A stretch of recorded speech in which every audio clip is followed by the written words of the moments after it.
Good morning for WGRV. This is Reid Seals. I'm here with Greene County Mayor Kevin Morrison for our monthly interview after the commission meeting. Good morning, Kevin. Good morning, Reid. And our first question is, can you explain where the Clerk Master lawsuits are at this point?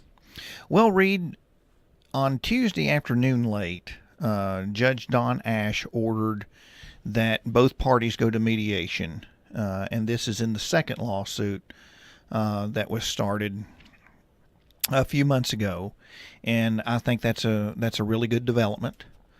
I think that gives myself as the named party, the representative for the government, an opportunity to sit down and meet with the Clerk and Master and see if we can't hash out a few differences. Everybody give a little bit, and I think we can come to a resolution that everybody can be proud of, and that we can put this behind us. And and once again, I think that's something that everybody looks forward to, is obviously not having to sort of hash this out every month and every few weeks. And what are the powers the county now has in regards to making regulations, since the county commission passed that resolution on Tuesday? Well, the counties are governed obviously very differently from the cities. Pretty much the information or the governance comes to us from Tennessee Code Annotated, or Tennessee state law statute by the state. And essentially what the county commission asked for was the power to enact municipal ordinances, if you will, for certain things. It requires a 2/3 vote, which it passed by a 2/3 vote. But any type of ordinances that the county might enact would also be very surgical. So they'd be very specific to a certain topic, noise, that sort of thing, animals in specifically. Tennessee Code Annotated is very vague with regard to animal and pet care laws. With regard to shelter, perhaps, is one of those ordinances. Regulation of nuisance businesses or obscene type billboards and advertisements is another area. But all of those would be considered on a case-by-case basis before the entire county commission, before they're adopted. And then those ordinances would need to be implemented by a two-thirds majority. So very similar, perhaps, but limited in scope to what the charter agreement tried to do a few years ago. So that's where that stands. Okay. And what is wrong with the roofs of the EMS buildings and the election commission? Well, when Ballot Health took over the Tacoma campus, they graciously gave away a couple of buildings over there adjacent to our EMS station. Those buildings, along with the election office headquarters, were in bad need of re-roofing. So the purchasing committee met. We solicited bids from anybody willing to submit a bid, and those roofs were voted to be repaired. The one on the election commission will be a shingled roof and match most likely what it is already, with a little bit of understructure repair. And then the roofs over at the EMS station over on Coolidge Street will have green metal roofs on them. So, what is the current status of the franchise agreement with Comcast, and what comes next? Well, Comcast, their contract expires June 20th of 2019. June 20th of 2020. So we're a little bit more than a year out from those contract negotiations. That contract was initiated in 2005 as a 15-year agreement for them to provide cable service across the county. Now, what we've run into over the course of the last few years, it seems that there's been somewhat incessant or unceasing, if you will, price increases for that type of service. some questionable, perhaps, marketing practices with regard to bundling and that sort of thing to sort of create this monopoly of service with regard to cable, internet, telephone service somewhat. So we're just beginning to look at that to see what we can negotiate with Comcast on those types of things are. For those types of services, I know Greenville Light and Power System is exploring high-speed internet via fiber optic cable, I believe. So there may be some options, again, to enhance the already in place contract to gain more services for people across the county. We've heard from a number of residents across the county without service that have received very poor service or absent service. We've also received a bunch of calls and letters that we're very grateful for because that just lets us know sort of what the widespread issues are with regard to our cable contract. So we're going to negotiate the very best contract we can. I know Comcast is very prominent in this region up here. It's not just unique to Greene County. These problems aren't just unique to Greene County. But we are going to consider those and try to look at some options to create some competition, because competition is a good thing. Tell us about your trip to Nashville to speak with the governor.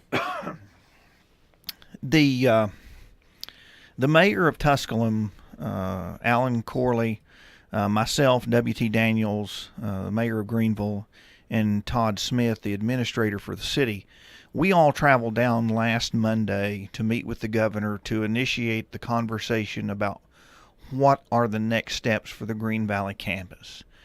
Greene Valley's been closed now for coming up on 2 years in June, and the buildings are pretty much sitting empty.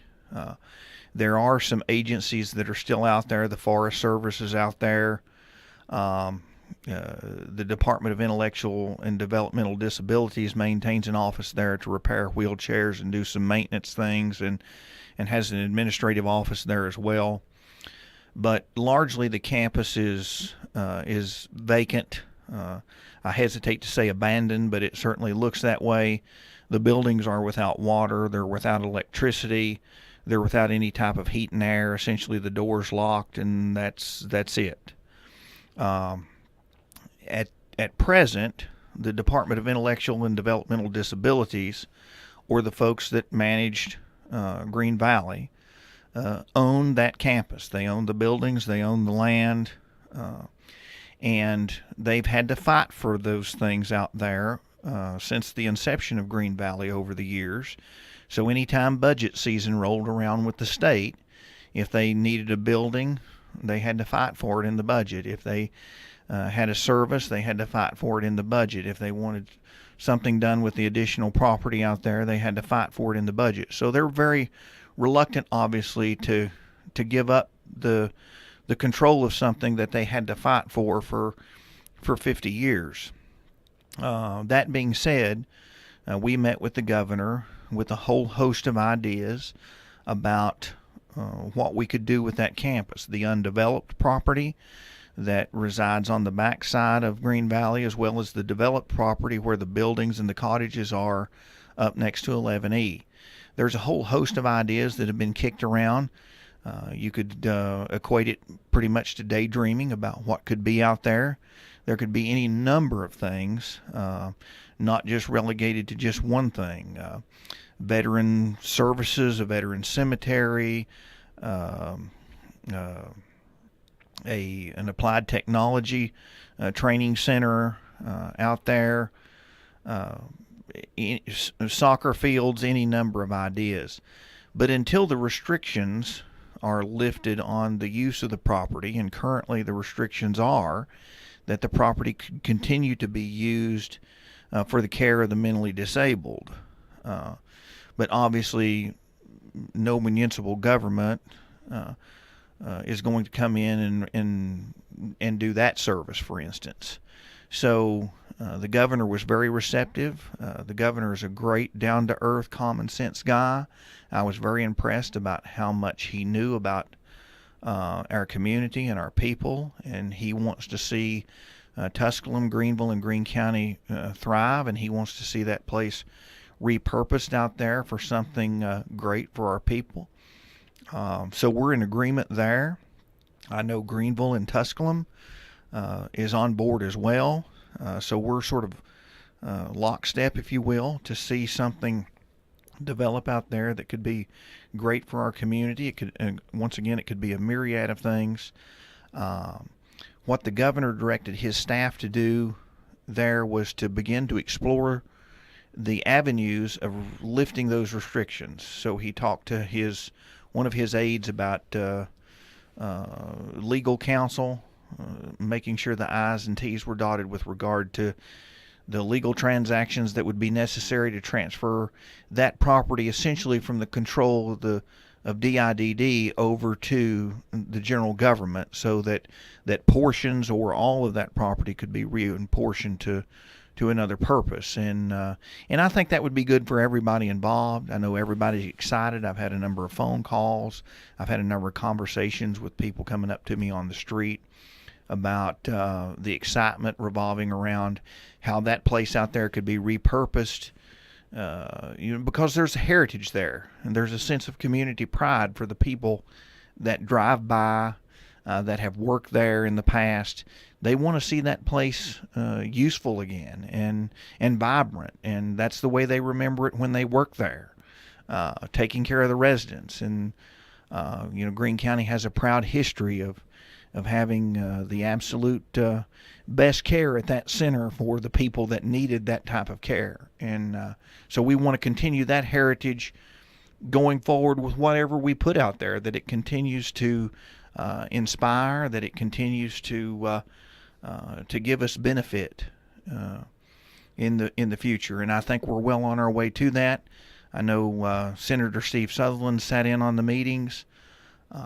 David Hawk, a very staunch, longtime proponent of Greene Valley, was at the meeting as well. He is certainly on board. There's been talk of getting the cooperation of Representative Phil Rowe. I know he's obviously a strong proponent of veterans things, and so getting him on board as well for something that the federal government might do out there would be very important as well. So we're right in the beginning stages of the infancy, if you will. But I look for good things to develop over the next few months and years for Greene Valley. Well, I want to thank Greene County Mayor Kevin Morrison for joining us. This is Reid Seals, and you're listening to AM 1340 and 99.5 FM WGRV.